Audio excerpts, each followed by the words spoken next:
Hi guys, just want to do a little introduction to the podcast, kind of what it's about. We'll get more into it as we get into the video itself. You'll kind of get the gist of what's going on. This one was a little bit different, especially with it being my first one. I thought it would have gone in a bit of a different direction. I had topic points, I had certain things I wanted to do, but I was with an old friend of 20 years. We both own coffee shops. We had a little bit too much to drink and it kind of went off the rails. So um, that's not a bad thing at all. Thoroughly enjoyed it. It's kind of the point of why I was doing it. So I'm not mad at that at all. Just want to point out a few little things before I get into it. The podcast's not intended to piss off or upset or pinpoint on anybody. It's not there to kind of shit on certain businesses or anything like that. So that this isn't what it's about.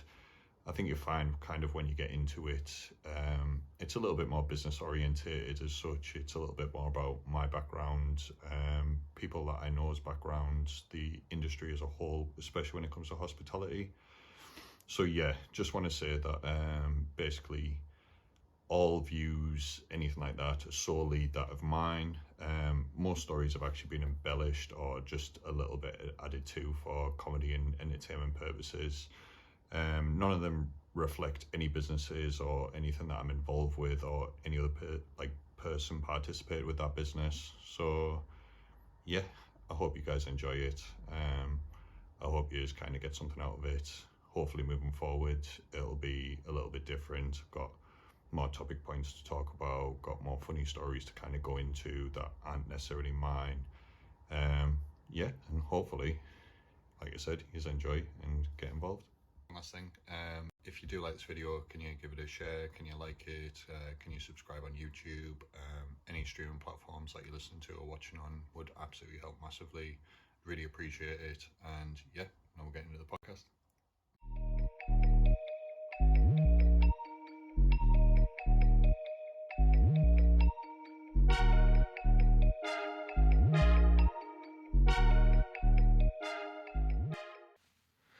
Class, yeah.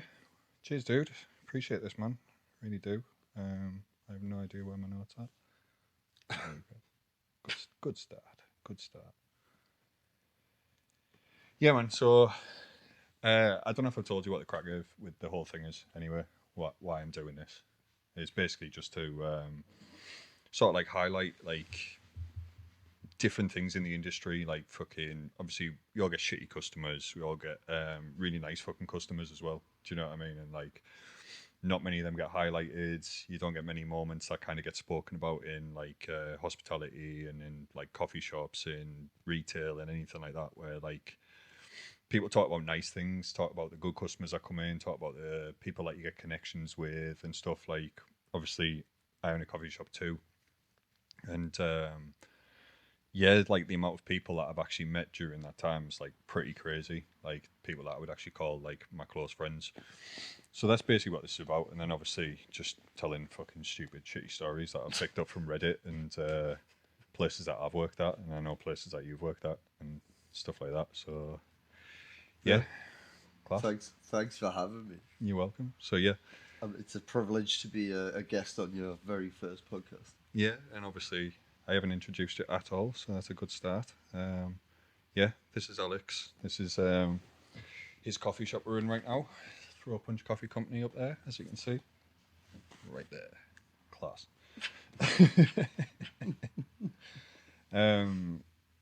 Yeah, man, fucking, how long we know each other for? Like fucking 20 years, lived together when we were 16? Yeah, I don't know how old I am, but since 15. Yeah. How long you just turned 36, haven't you, anyway? So Yeah. Thanks. Fucking, we're both old as fuck, mate. It is what it is. Can't help that, can we? You know what I mean?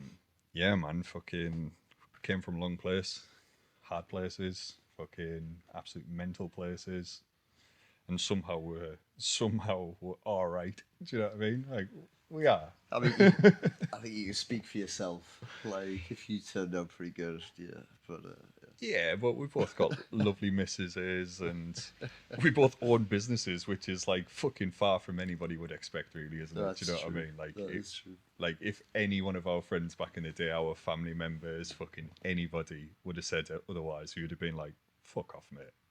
Like for either of us, like I'm not even shitting you. There's no way I thought either of us would have end up owning a business. Yeah, no, you're absolutely right.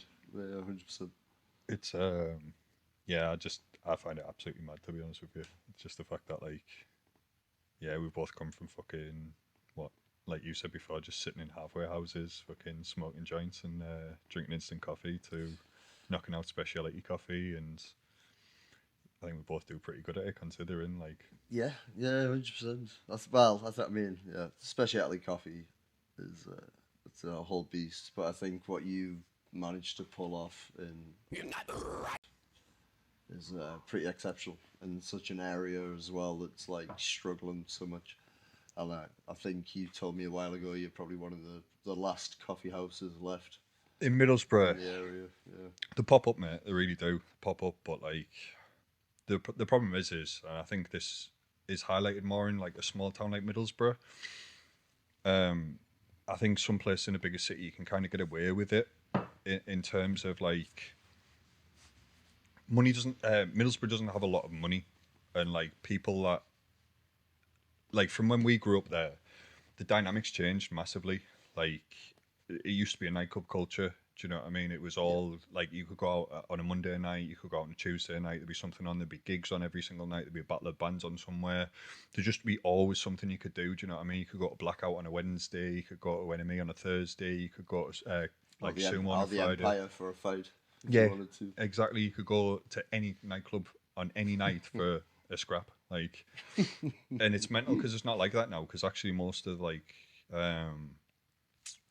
I don't know if you've seen actually, but like Empire's taken a bit of a beating recently. Like during the pandemic, they got their license revoked.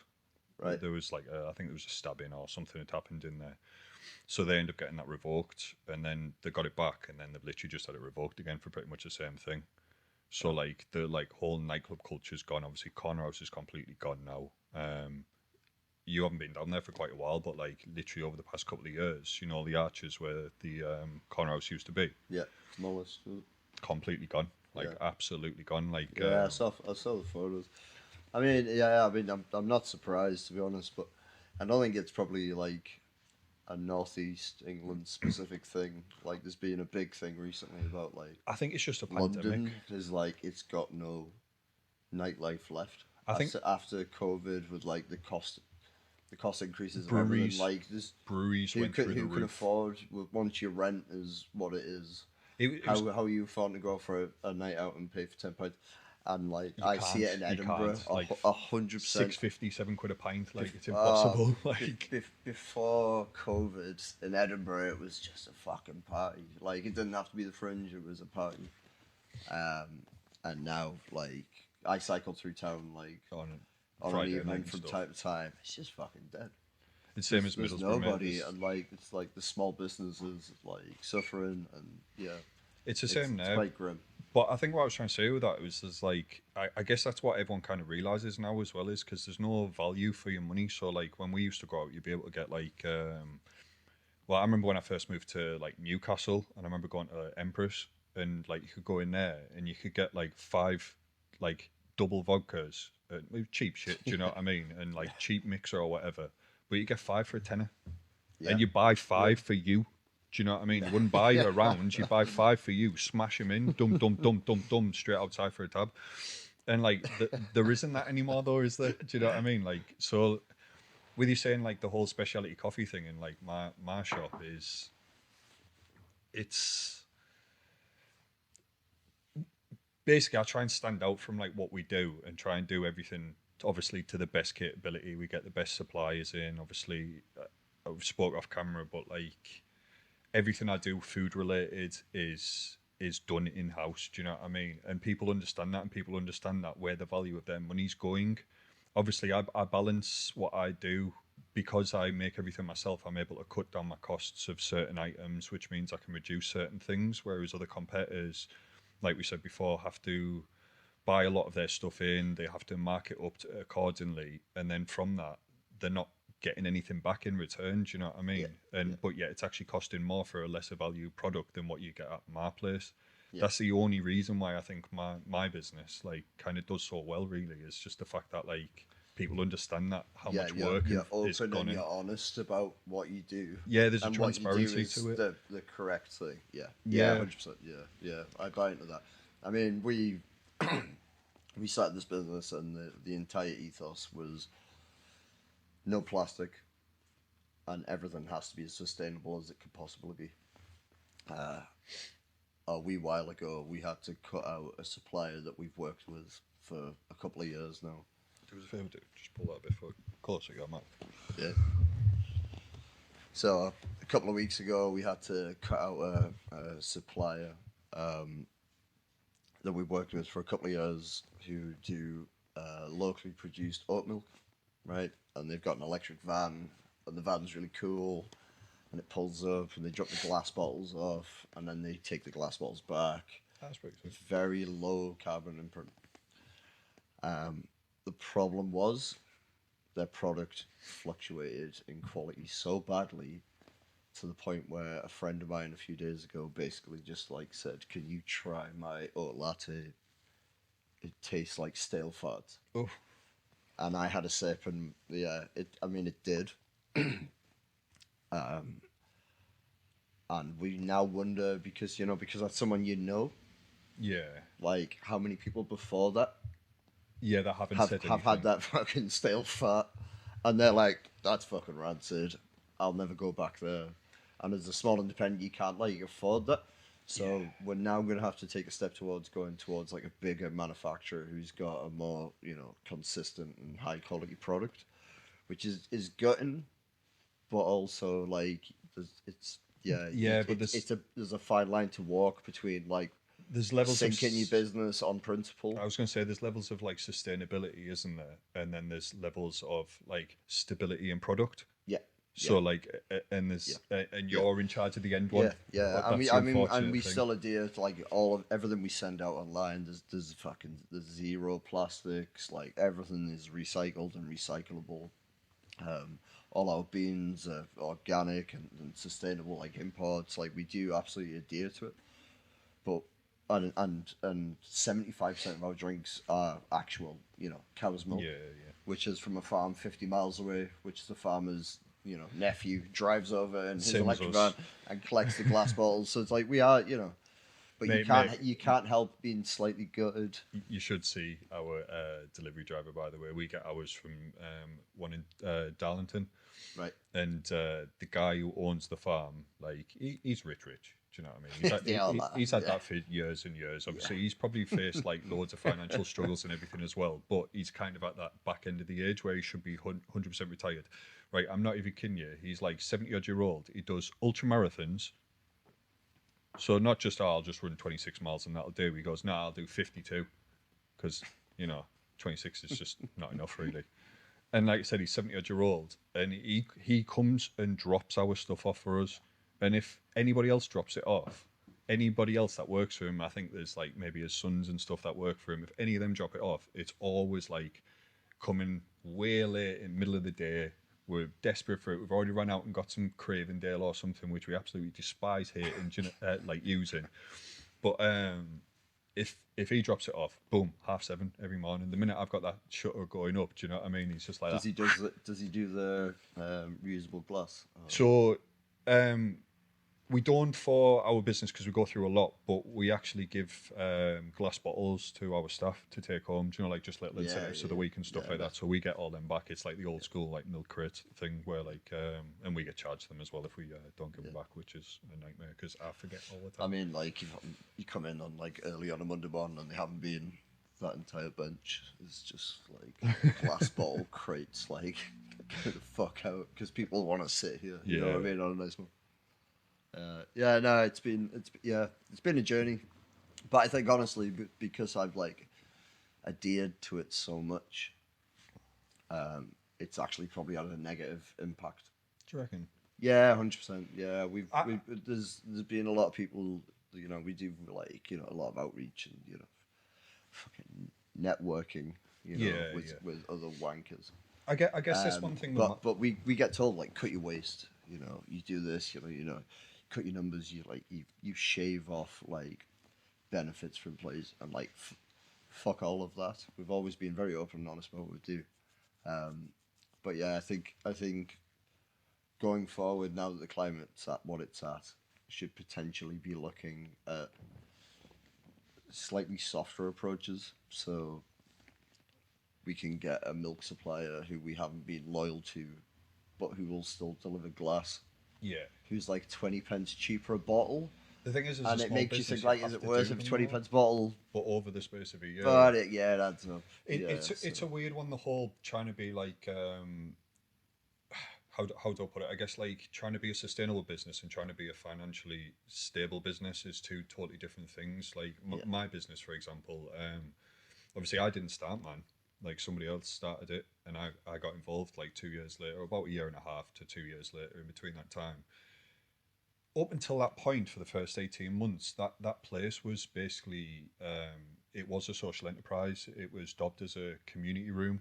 It wasn't a coffee house. Do you know what I mean? As such, it's a coffee house on the front, cool. but predominantly, this is like just as I started working there anyway. Soup kitchens, like any charity events that needed to go on, like asylum seeker events and stuff like that. Basically, trying to like find them housing and association, all that. It was kind of like based around like we were a hub for that, but then obviously because of the pandemic, the government put that financial strain on the business. Like that business could have been fine. It wouldn't have made profit, but it would have been fine because we would have been eligible for more like charitable stuff. Do you know what I mean? Because of being an SSE. But because we've kind of stepped away from that, and because of my involvement in it, and because of the pandemic, exactly what you said there is you suddenly now have to start counting the numbers on every little thing and start going, right, well, I'd love to do this, but realistically, how can I survive doing this? Do you know what I mean? Like, if I'm not getting enough customers coming through to be able to financially counterbalance the extra cost of having, like you said, a dairy down the road, like a dairy farm down the road, and them doing everything glass bottles. But I guess the one biggest thing that I found with mine is just transparency. Like with your business, if you're just as transparent as possible, so like, and you tell people that, do you know what I mean? Like, look, we've tried our hardest to do this, and we've pushed as much as we can until the point of where like it's going to break us. Do you know what I mean? Yeah. And then now we're only making this decision. I think people will totally respect it and go, yeah, you know what? That's fine. Yeah. As long as it tastes good as well, do you know what I mean? That's another thing in business. One thing I've found, most people don't give a shit, mate. As much as you'd like to think it, people don't care. Do you know what I mean? Like, as much as you care, that's the problem. It's your business, it's your ethos. As long as your brand brings them some sort of enjoyment about what you sell them. And it's not even just a selling thing, though. Like we said, it's about, I think with independent coffee shops, and especially places like this, you said it before, it's like, it's about the people that come in, it's about like the culture that's created within it as well. Yeah. So it's about like, you'll have certain people that'll sit around your shop and they'll like want to chill with you, and you'll get to know like the ins and outs of all their stories. Do you know what I mean? Yeah. You become like best mates with them, but like as soon as you're out the door, like you forget about them, they forget about you. Yeah. But while you're in the building together, you're like best mates. Like you'll talk about family stuff. You'll notice people as well, won't you? Do you know what I mean? On certain days when there's like proper, like 9 times out of 10 they're the most cheery person, or they're just absolute sound, and they're just and then that 10th time they come in and like their head's down and they're just, there's just something not right. Do you know what I mean? But it's this type of place that kind of creates that, like, we kind of call it like a cheers culture, you know, like that, where everybody knows your name. Everybody knows your name. Yes. It is that thing, isn't it? And like everyone knows your name, everyone knows your staff's name, like they know your dogs. Obviously, I haven't mentioned this yet, but you've got like 2 absolutely massive Alsatians that literally just... 2 fucking class dogs. Yeah, unreal dogs that just... They're actually pretty popular in Asia. And they just take over this shop, don't they? Like, yeah. Like they own this shop. Like, yeah, so there's a few jokes. So like, people try and step over them, and you're like, they work pretty hard as like rugs, you know. So there's like, that's the easy one. And then there's like the barketing managers, you know, when they're like, oh, your dogs are like, no, like the barketing managers. And then there's the dogsticle course. obviously, you know, when they lie like strategically so nobody can get We anywhere got to near do like a hopscotch through the them. fucking place where we need to actually sell products. You know what I mean? Because like, fuck the business. Yeah, so there's like, there's a rake. Yeah, but honestly, I don't think the shop would be half as popular as it is Without them. I Yeah, know, because 100%. they're just outside the shop. Obviously, I can't turn this camera now, but like I remember when I first came in last year, and like they just sat laid outside the shop. You weren't even in the shop. You were like off on your bike doing something. Can't remember what you were doing. I just sat and waited for you, and obviously just chilling with them, and they were just so like sweet and soft. I've tried doing it with mine since then, because like we've moved house, and like I didn't want it to like just being stuck in the house on our own in this unfamiliar place or whatever. So I've tried having Butters, like my dog, in the shop and as a shop dog, and like obviously you were lucky, you got both of them as pups, didn't you? Do you know what I mean? Yeah, They've just yeah, been yeah. raised around here, and they know like the area, and they know the people that come in. My dog, not a chance. Yeah. She's 13-year-old. She's a pissy little Alsatian. Doesn't like anybody. She hates kids. I'm pretty sure she's racist. I'm pretty sure she hates disabled people. Like she's a Nazi, mate. She's a literal German Shepherd. She's the fucking worst. Like, but when she's on your own and like, you know, there's nobody in the shop, best dog ever. But she looks so sweet when you've got like the video of her like trotting into the She show. looks fucking adorable, mate. Yeah. That's it. Natty. I swear to God. She's the worst. Absolute worst. But yeah, honestly, that's what I love about this shop is like, it's a totally different culture, but yet they both bring the same sort of vibe. Like when I come into here and I come into my shop, it's like, it's the same feeling. Do you know what I mean? It's not the feeling that you get when you go into like Starbucks or anything like that. You're going in, you get what you need, and that's it. You're out. Yeah, so I think that's to be said for a small community vibe How long's this been and open almost now? grassroots, like in a weird way. How long's this been open now? 2018 was it? What us? Yeah. No, so I started. Oh, obviously you business. started with the drop shipping, didn't you, first? Yeah, so I just I mean I left the oil and gas industry, and moved to Edinburgh. Just bailed on Aberdeen, came here, and just worked minimum wage jobs. It was like bartender, chef, working in street food, and just did that until I built enough money and spent enough time building weird online brands. Yeah. We had like a soap company that we sold. I think We had like fucking 3 coffee companies at one point. One of them, which I thought would have been the one that won, which was called Wilderbrew. Yeah. Which it was like people hiking up. Do you know what the funny thing is though? I follow somebody on Instagram, or they follow me anyway, should I say? Because I sell, obviously, in my shop, I sell craft beer. Yeah. And during the pandemic, there was just so many craft beer lovers. It just become the thing. Do you know what I mean? Everyone sat at home drinking. There's somebody that follows me that's from Middlesbrough, and their Instagram account is Wilderbrew. It's probably me. No, it's not. It's not you. It's a guy who dedicates his page to beer, to craft beer, and it's not you. Fair enough.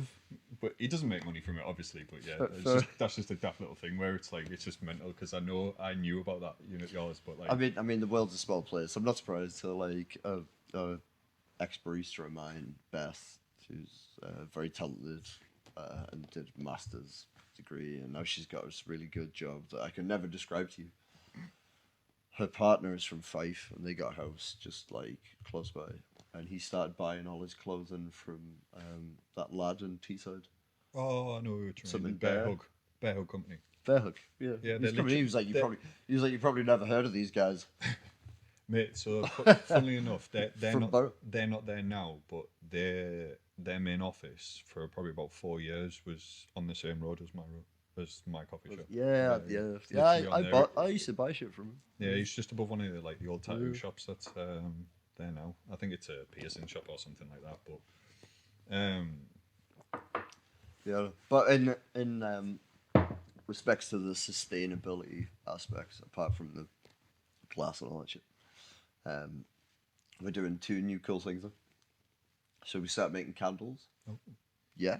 So our used pucks nice. now nice. get put in the oven for like 120 minutes on low heat, dehydrated to the max, and then we've started making. Well, we're still experimenting, but we've got vanilla latte We've got chai latte, we've got cappuccino, we've got espresso martini. Well, my business partner absolutely loves candles and loves stuff like that. So as soon as you get a little fucking supply going, mate, give me a shout because 100% he will be all over that shit. So that's not far off. And then the other one, which I'm more excited about, but was slightly more complicated, which is why we went for the candles first, is soap. Oh, like a coffee scrub. Or Yeah, just- yeah, 100%. So the problem with the candles is that, so I went to the candles. I was like, fuck yeah, we're gonna like throw full beans and the girl, Hayana, is from Russia, dope as fuck, and she came in. She was like, you're not allowed to put beans in the candle. They just set on fire. Explode. And I'm like, nah, they'll be fine. There was fires, so like yeah, so we've figured out. So we've got like this. We're still experimenting, but like a ratio of actually just fine ground fresh beans, and then like used coffee pucks. Oh, fair. Honestly, it'd be easier if you just use the fresh beans, but the entire exercise is Is to to like get rid of the wastage. So like just fucking eat the puck and like create. That's funny that because we used to have a lass that worked for us as well. Absolutely amazing lass, Alice. But she was doing like a gaming degree in Teesside Uni. Worked for us part time, and then in her other spare time, which I don't know how she had any at all. She used to make candles, like literally just called Candles by Alice. But then every like Sunday, she'd be like up in Newcastle, up in Roker, up in Sunderland, you know, like all the markets. Yeah. And she'd make more money like Oh, doing that than like anything else. Farmers markets around here. Some of the guys who've got the stalls make bank. Well, let's work this way. Through the pandemic, I don't know how, her and a partner, the only people I know, bearing in mind, like she was like 19, 20 when she was first started working with us. This is only a couple of years later now, so she's probably 22, 23 at the most. And her and a partner have like basically just like put down a deposit for a house and all that. And it's because she's just every bit that she gets from her candles has been going aside, but because it's like it's all profit for her essentially. Yeah. It's just bump, there you go, to the house fund, to the house fund, to the house fund. I wish I had done something like that when I was younger, but like we were too bothered about getting absolutely trashed. I don't think it is doing something like that when you're younger. I think that's like we all fall into that. It's like you see someone do something and you're like, oh fuck, I wish I'd done that. I think, But more like, so but now, yeah. but what you wish you'd done is you'd wish you'd done that at the exact same time and the same place Yeah. that person did that. Yeah, not Like necessarily I same age. I've To be honest, I don't have regret chased anything, my like, whole life like after money. Like yeah, we chased art when we were younger. Yeah. Like me and Johnny did film and TV, and then I went on to do game design. And after my first year of uni in what was it, Riverside House, or Teesside that place. House, Jesus, what a nightmare! carnage. Like I decided that like there's no money in this. Like not unless you're super passionate. Oh, So I went offshore, and There I was would like, be. and I asked my dad, my granddad, my brother, and I fucking managed to worm my way in. Do you know what the problem And with then that? went offshore, and then ended up the oil and gas industry kind of crashed, and I ended up here doing this. So effectively, what I've done is taken this big roundabout route to do what you've done for 20 years. So like have. So what I was told was go into oil and gas. That'll make you loads of money. You know what I mean?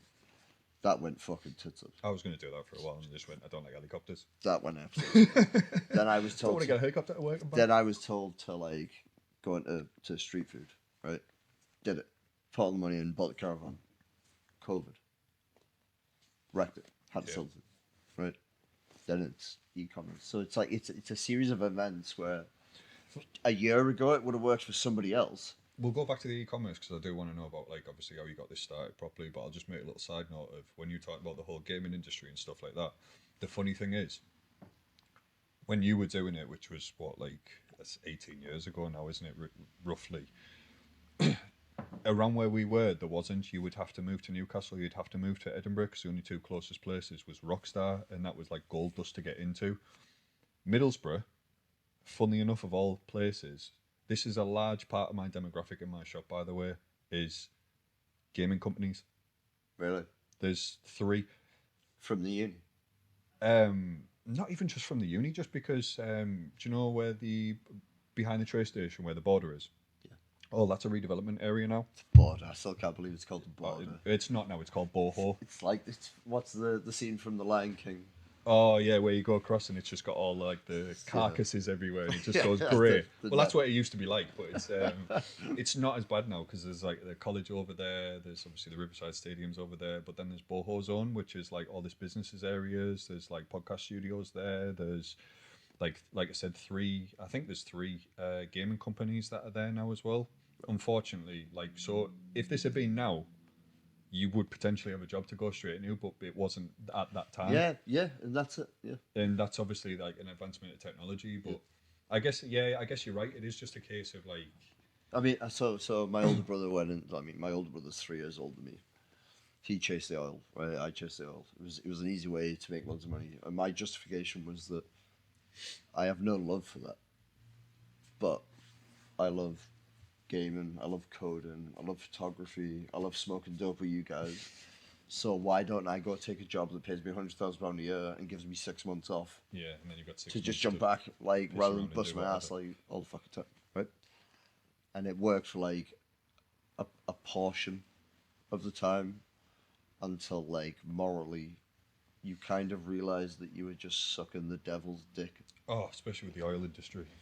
Yeah. So and part of my time off, I think I was working in like Norway at the time, and I signed up to Open University, and I did 2 years of an Open University degree for environmental sciences, and I was writing about polar bears, and fucking mountain gorillas, and fucking algae blooms, and like global warming, and do you know that polar bears are now fire retardant? Fire retardant because the amount of fucking Oh, yeah. chemicals that we pump into sofas and chairs and stuff like that to make them fire retardant, to make them like legal I think someone needs to on prove this. the west coast of Canada and the US. They just pump that shit in the water. I don't know what to So do. these But so someone these needs to polar prove it. bears are now covered in cancer with bald Oh. spots, but they're fire retardant. Oh, that's crazy. That's Wild. That's a weird one. That actually, you said about the environmental sciences there. I went back to Teesside Uni to do a business degree of all things, and the first things that we had to do was nothing related to business whatsoever. But it was because it kind of goes. It's into what we're talking about with the whole sustainability thing. At the time, I didn't really understand until after. But yeah, mine was about like coral reefs and like the decline of the coral reefs and basically like projections and stuff like that as to where it's going to go. But that was kind of like one of the reasons why like when I joined my shop, I was kind of a bit more like, yeah, this makes a bit more sense because while I was at university, that's where I started going down the route of was right. Well, I need to look at like sustainability with businesses, looking at the likes of Patagonia, Yeah. looking at I can't remember what it's called, but you know, like certified businesses that are essentially like green businesses. There's like a specific name for the certification that you get. Yeah. Do you know what I mean? But I can't remember what that is. ISO 901. Something like that. I can't remember exactly what it is, but yeah, it's a bit harder for me with the whole, like I said, with the sustainability and the whole like community aspect of it. With like with my shop, is we try our hardest. Obviously, I try like from my background with being chef and everything, I try my hardest for everything in my store to be as sustainable as possible. Like it's hard. It is really hard. Yeah. But yeah, basically, just with my shop, man, it's like I guess with like I said, the easiest thing for me to control is the whole food aspect when it comes to like sustainability, because like the amount of stuff that I can minimize when it comes to wastage, because obviously I can make broths, I can make soups, I can make stocks, I can make stuff pickled just from the little ends of carrots and stuff. Do you know what I mean? Just shaving them off, straight into some pickles. Obviously, most of the stuff I do are brine and things myself anyway. We make all of our stuff. It's also one of those ones where it's my ethos is kind of like, if I run out, I run out. Like I did a good job. Yeah. Do you know what I mean? Like if I run out of bagels for that day, good, because then I make fresh bagels for the next day, and I'm not wasting anything. It's not going in the bin. Do you know what I mean? Also, we look at we haven't got on it yet, but have you seen the like Too Good to Go apps and stuff like that? Yeah, so we run that in the shop. Yeah. Yeah, we do that. We sell a bag for $2.50, Yeah, but our like retail price during the day is $7.50. yeah.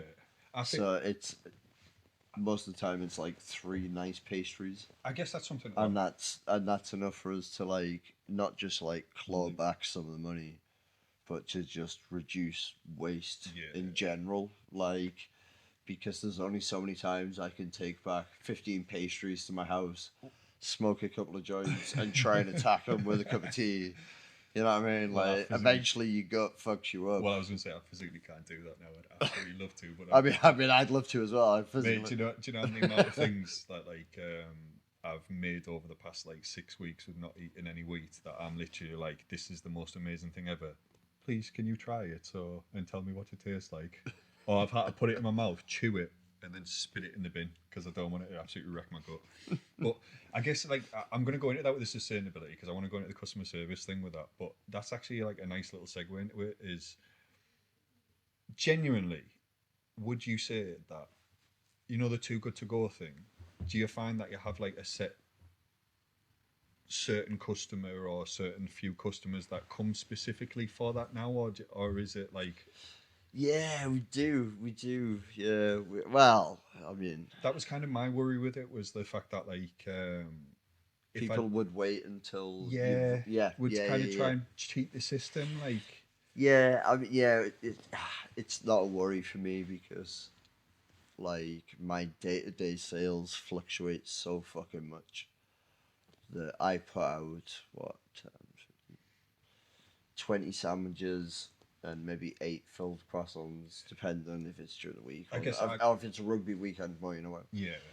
And some days I sell all of them before lunchtime, I guess that's right? a difference. And some days I've sold one and it's the end of the day and we're closing up and I'm taking all that shit home again. Like, you know what I mean? And that's just the fridge. That's not just, you know, the pastry cabinets as well, which... So I don't think like anyone could particularly like capitalize on us, but we do have a couple of regulars. You notice the regulars who we have who like buy, but people who have coffee in here as well. So the thing is, though, you don't mind. But then we also have a couple of people who never come in here and get coffee and come in. And I would like to lead you into the segment of the first customer of Tom's podcast.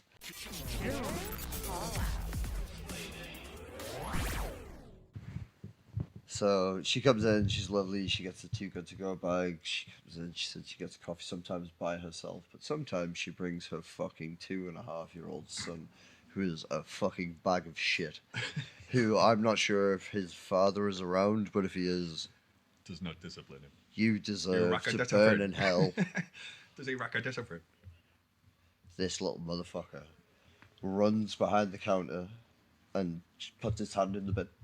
When you steam them, the little fucker will just take the sandwiches off the shelves and open them. He will, and this is the worst of it. After all of this, right, he saw a vet show where the vet looked in a dog's ear and made him better, right? No.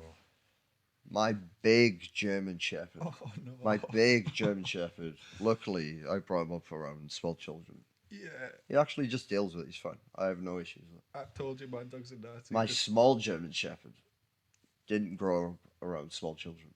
And the amount of times that little prick has ran up and just opened up his earlobe and Buck has went and ran round the back of the counter, where he knows he's not allowed and cowered. And his mum's like, oh. Mate, at least he hasn't eaten him. My dog would have eaten that child. Like, it would have ate that child. Yeah. And I mean, and that's a worry. Like, it's funny to me because I know my dogs won't do it. But mate, the regularity of his mother, like, teaching him that's pretty much okay. Like, one wrong dog that comes out of that street and just clamps on his face. If the child dies, horrific. Would never want that. If it's a terrible mauling, again, horrific. Would never want that. But regardless of whatever happens, that dog's getting killed. Yeah, exactly. You lose your baby because of their incompetence. It's madness, mate. It is absolutely madness. Yeah. Like, I guess what I was going to say there was, like, my dog's a very, very well-trained dog. Like, calling back response is unbelievable. Like, she's absolutely mint. She's very soft-tempered. But if you're too close to her face, if you go like, she's always got problems with her ears, my dog anyway. So like, even if I touch them, she'll like kind of cower up and like her face will lift up a little bit. She, you know, like if I'm kind of rubbing in the wrong place, like you'll see her like she's not snarling at you, but she's like, you can see she's uncomfortable with it. Yeah, yeah. If anybody goes to touch her ears that she doesn't know, she instantly starts snarling because she's like, this ain't cool. For my response anyway, if they don't take that as like oh shit, there's a fucking Alsatian growling at me, then you're an idiot. Yeah. Do you know what I mean? Like, that's not my fault. That's your fault. But a child is different, like, because they don't know the difference. Do you know what I mean? They don't know that that's hurting it. They don't know that it's thingy. And like I said, it's the parents, man. The parents are the worst. Like when it comes to it, I'm kind of glad. Like, my shop's open to everybody. Like, absolutely everybody. Bring your kids in. It doesn't matter. But as long as you can, to some respect, control them. I understand that people have got like learning difficulties. I understand that they've got things that go wrong, and we're willing to accommodate so much, do you know what I mean, in that shop. But like, that behaviour is just like, go fuck yourself. Like, seriously, go fuck yourself. Like, it's not happening. What's your worst customer? Not my worst customer in this shop. I don't, you know what, surprisingly enough, even though it's in fucking Middlesbrough, like, I don't get that many arsey customers. Like, and even the ones that immediately I think are arseholes, when you start to get to know them and you kind of like, some people are just awkward, some people are just fucking like absolutely on the spectrum and you don't know it, do you know what I mean, until you know it, sort of thing. And then you're like, kind of like, all right, I'll give you a pass now. Like, but until that point, I'm just kind of like, mate, like, what are you talking about? I guess I've got one customer that he doesn't necessarily do anything to me, but I just think it's more of his like his attitude towards stuff is I find it hilarious. But like, he's such an angry man. He's such an angry man. But he's the type of person that puts himself in every situation to be pissed off. So like, outside of my shop is double yellow lines. Next to the double yellow lines is disabled parking. Across the road is a parking bay, but you have to pay. And then a little bit further on the road is single yellows. Occasionally you can get away with parking on the single yellows for like 5-10 minutes, nip in, grab a quick coffee, bail out, do you know what I mean? You don't get done for it. Disabled? He parks in the disabled or parks on the double yellows directly outside. And my strip is notorious. Like, I mean fucking notorious. Like, that's the part that they go to. Do you know what I mean? Where they get their quota every month, mate, is outside my shop. Because all the delivery drivers and stuff park there. Right. So like, as soon as they're out the cars, they're there. Do you know what I mean? Boom, boom, boom, ticketed. It's like, man, the one I got today fucking left the car in 3 minutes in fucking Edinburgh. Boom, straight away on there. But the amount of tickets that I've seen this guy get just to come get a flat white is madness. And like, he'll park there and I'll be like, mate, you do realise you're parking the single yellows, you'll be absolutely fine for like 5-10 minutes. They won't bother you, do you know what I mean? They know you're stopping quickly and you're back in your car, you're off. He's like, it'll be sound. And honestly, within the like past 2 years, I've seen him get like 5 parking tickets just from coming in. But he also likes to chat. So he'll come in and he'll have some fucking story, do you know what I mean? Like, oh, this fucking daft cunt did this fucking mental case did this, oh, this fucking happened. But every one of his stories is something that he started. Do you know what I mean? And you just kind of like stood there like, I don't even buy into it. I'm like, oh man, that's savage, that. Cool story, bro. You might want to move your car, mate. You're getting ticketed. Oh, for fuck's sake, man. And I'm like, yeah, that flat white's just cost you £43.55, mate. Do you know what I mean? It would have only cost you £3.55. Like, you absolute mental case. But he just does it so regularly, like, that I don't have any sympathy for him. Do you know what I mean? I'm like, cool. Yeah. Enjoy, mate. Enjoy every time you come here. You're just risking it for a biscuit. And like, we're talking about old stories and shit like that. And like, I remember when I worked in the Empire, and like, so many fucking mad shit happened. But do you remember when you lived in Teesside House? I was a glass collector in there. Yeah. In the Empire, and every like Saturday night, like if there'd been a band on, obviously the band would be on the stage, and the stage was like probably 5 foot high from the ground. Like, it wasn't super high, but you could climb up. Do you know what I mean? Like maybe 4.5 foot, something like that. So you could get like your chest up and over and climb on. But I remember we used to have to go around, and like the best place to find money and find drugs was at the front of that stage because everything would get pushed up and forward. So like I'd go around with a bag and I'd just fucking put everything in the bag and then go through after and like then find like wallets and fucking purses with money and shit. But I remember I was doing that. I was probably scuttling off, fucking getting this thing. Found this wallet. I was like absolutely buzzing because I found this little fucking purse. And then they opened up the stage and some fat lass, I swear to God, and like I hate to use the word fat, but she was heavy, mate. Like she was thick. And she just full on stilettos like that, like heels. Proper like used me to climb onto the stage. And like I said, you remember how high that stage was, do you know what I mean? And she full on just fucking I remember like crippling my back, like my back was crunching onto the floor because I'm I'm a thin lad, but I was even thinner then, do you know what I mean? She was like full on, like she was about 20 stone, I was like 10. She was like folding me in half like a fucking deck chair while she just climbed onto the Empire stage, mate. I was just like, what are you doing? It's like I'm not a stool. Like I worked in there before I was 18, so I was allowed to glass collect, but I wasn't allowed to work on the bar. Also, they only employed girls to work on the bar because obviously they got more tips. So like there was never a guy who worked on the bar. Only the bar manager would go up every now and again. So that's how I got in all the time because like they thought I was 18 before I was 18 because I just worked there. But I remember like a week after that last fucking stood on my back. I was at work at the time. I had just a plain black t-shirt on because I didn't have like you get like sponsored Budweiser and fucking Jack Daniels to kind of know that you work there. I just had a plain black t-shirt on and some kid had like jumped from the balcony to the stage. But I was like once again doing my little routine of like I'll go around the stage because that's where the fucking all the dollar is on the floor. And then all I remember is just fucking getting yoinked from behind, just full on fucking in a triangle, getting dragged outside through the fucking fire exit. And I'm like, what's going on? And the bouncer's like, you've just jumped from there to the fucking stage, mate. And I was just like, well, I haven't, mate, because one, I work in here, and two, I'm scared of heights.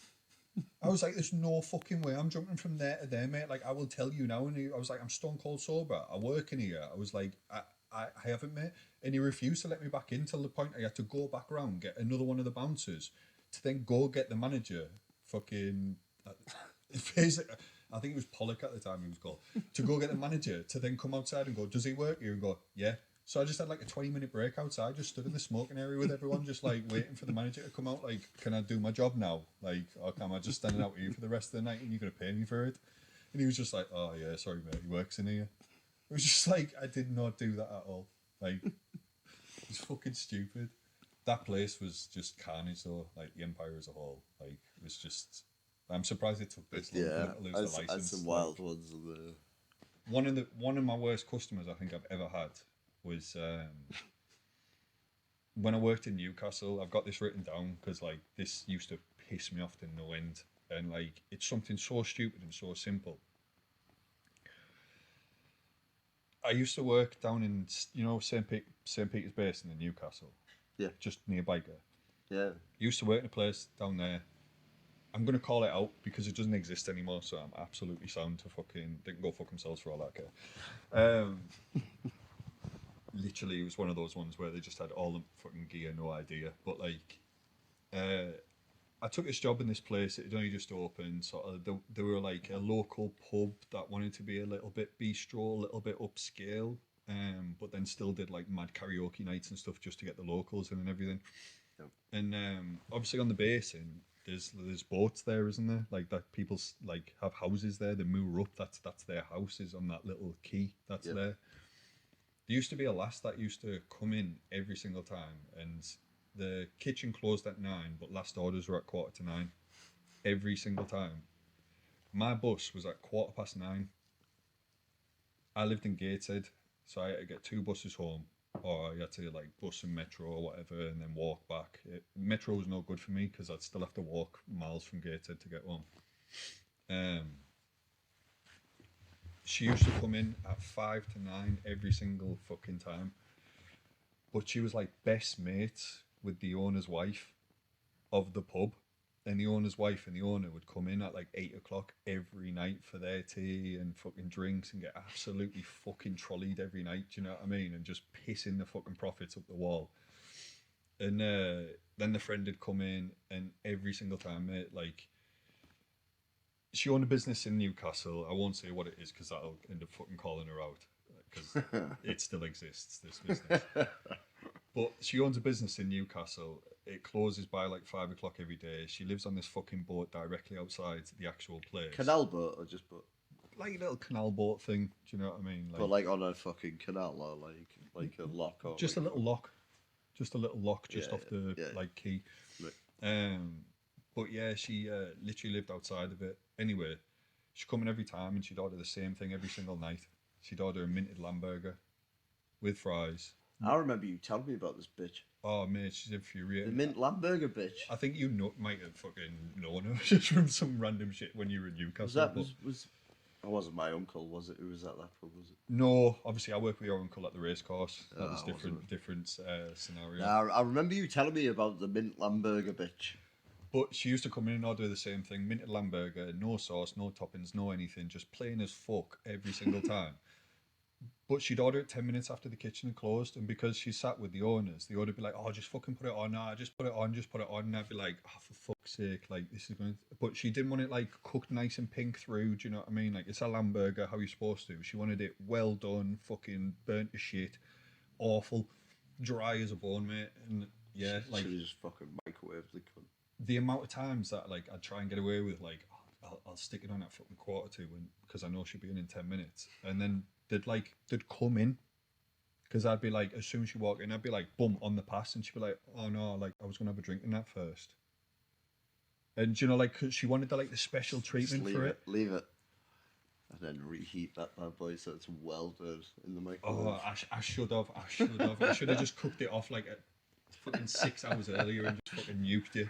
I really should have. I hated it that much that I totally should have. But to be honest with you, I didn't work there long enough to actually give a shit after a while. Do you know what I mean? I knew that it was kind of like... What a cunt. I knew it was an absolute waste to replace, but that fucking last mate, like...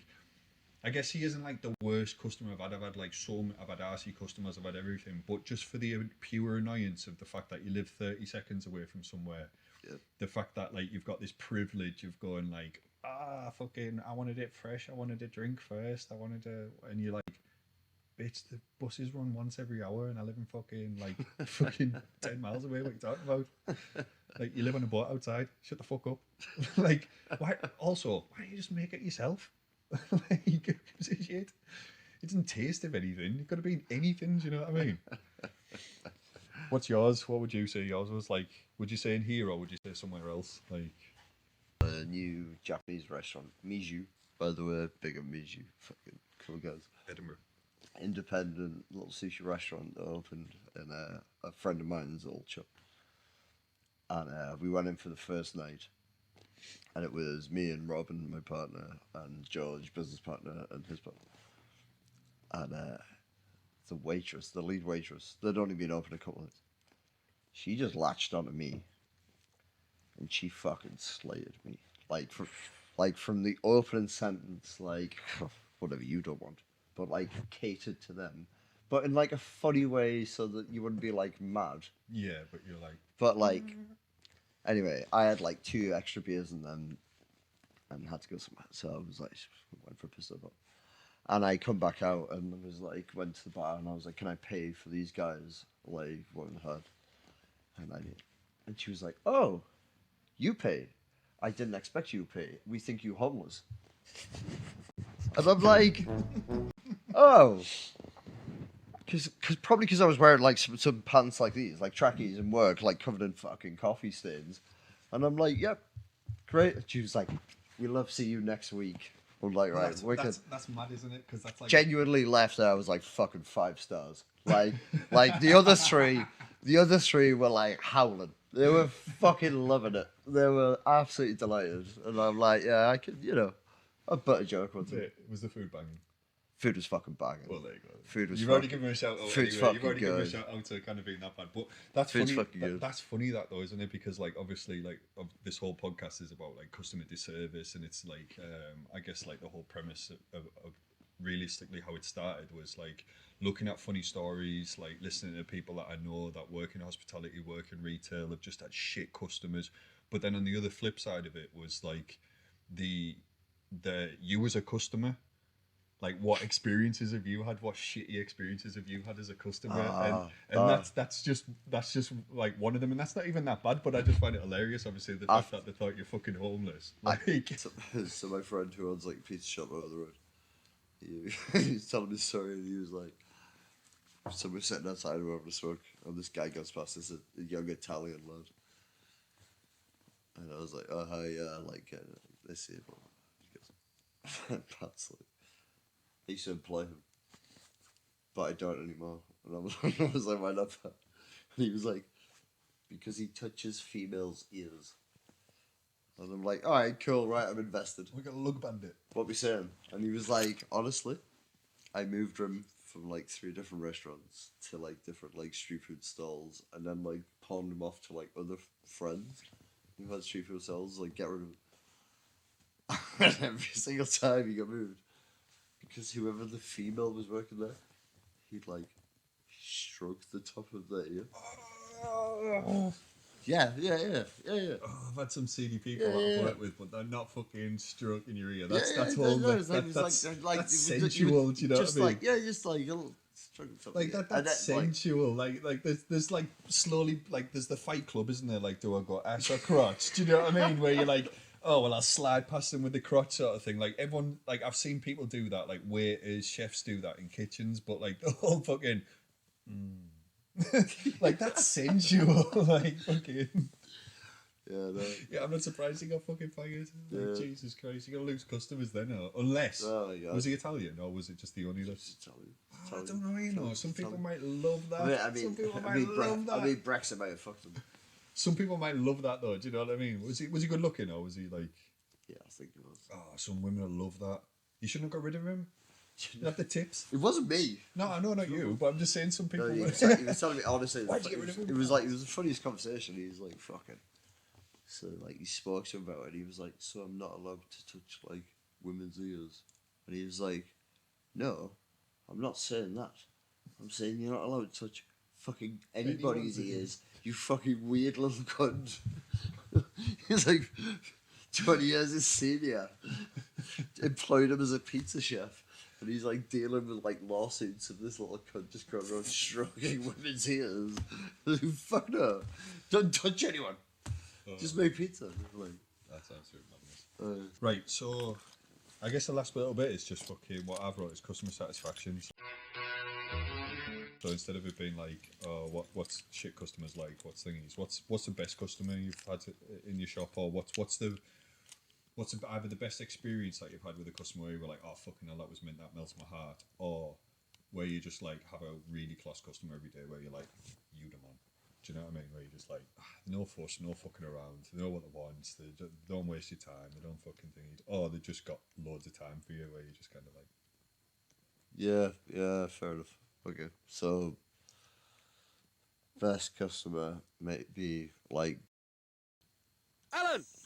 This dude who like Alan came and just showed up one day with like a dog bowl he'd moulded out of clay and fired in his like adult kind of school from day to day. Is this the about was Alan. Yeah, the worst customer? Alan. fuck yeah, he's the worst fucking customer ever.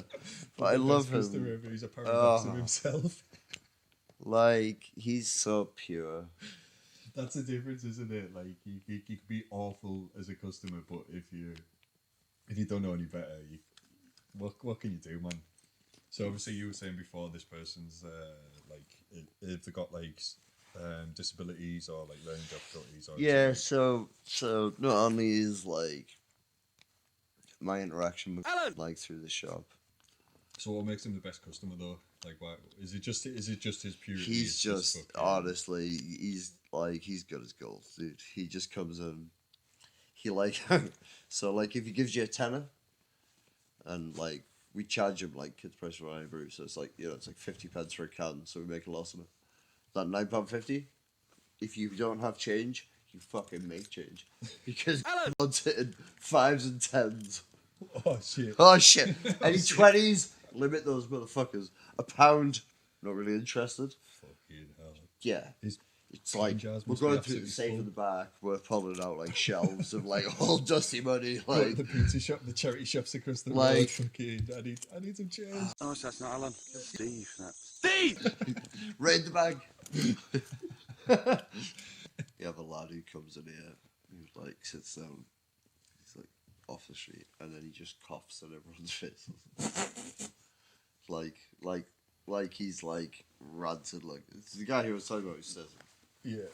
He just coughs at everyone's faces. Just sits down. And it was like two like lovely couples on like, This isn't Sunday exactly- morning, like on their last day of Edinburgh before they get the train, and he just like sits down, and goes, says and goes, and just coughs with us.